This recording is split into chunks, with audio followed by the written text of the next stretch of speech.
আলোর পাটির প্রথম question, the Rayleigh scattering is proportional two.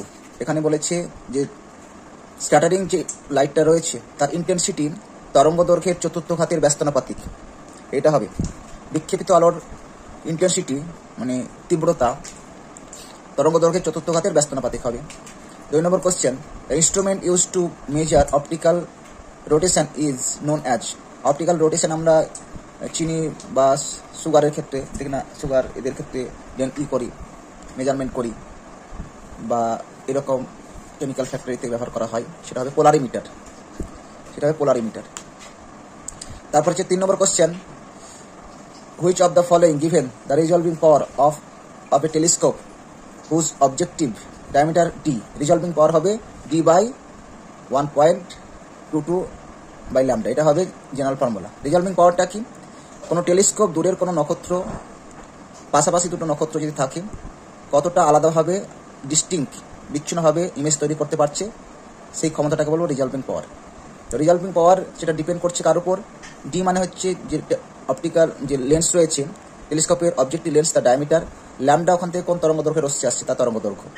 তাহলে রিজলভিং পাওয়ার কোন আলোর ক্ষেত্রে বেশি হবে? ব্লু বা ভায়োলেট রেডের ক্ষেত্রে বেশি হবে, কারণ তরঙ্গ দৈর্ঘ্য ওর ক্ষেত্রে কম, তাহলে রিজলভিং পাওয়ার বেশি হবে। এটা কিন্তু ভালো কোশ্চেন, রিজলভিং পাওয়ার দিয়ে টেলিস্কোপের। লাল আলোর ক্ষেত্রে রিজলভিং পাওয়ার পরিমাণটা কম হবে।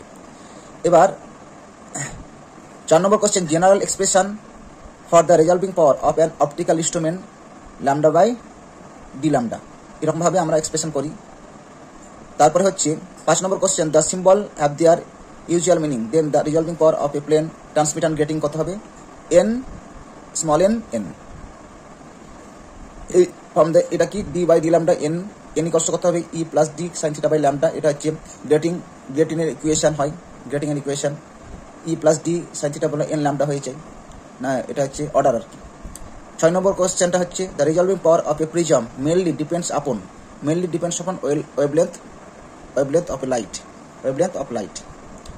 তারপরে কোশ্চেন কি আছে? The expression for resolving power of telescope is.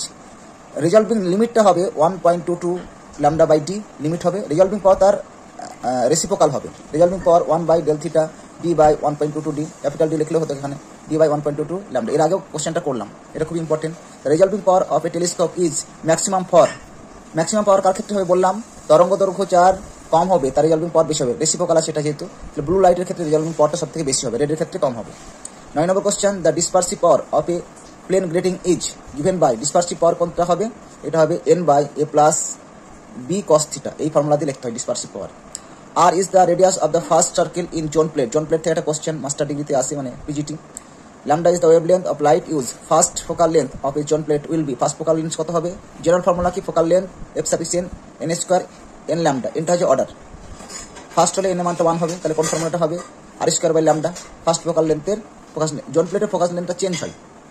এটা হচ্ছে উত্তর লেন্সের মতো কাজ করে, কনভার্জেন্ট লেন্সের মতো কাজ করে, কিন্তু ফোকাল লেন্সটা অর্ডার উপর ডিপেন্ড করবে।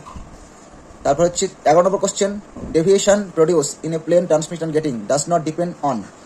ডেভিয়েশন ট্রান্সমিট অ্যান্ড গেটিং এর ক্ষেত্রে কোনটা ডাজ নট ডিপেন্ড বলেছে এখানে, does not depend refractive index, বাকিগুলো নির্ভর করে, রিফ্র্যাক্টিভ হিসেবে ডিপেন্ড করে না। কারণ ফর্মুলা কি আছে?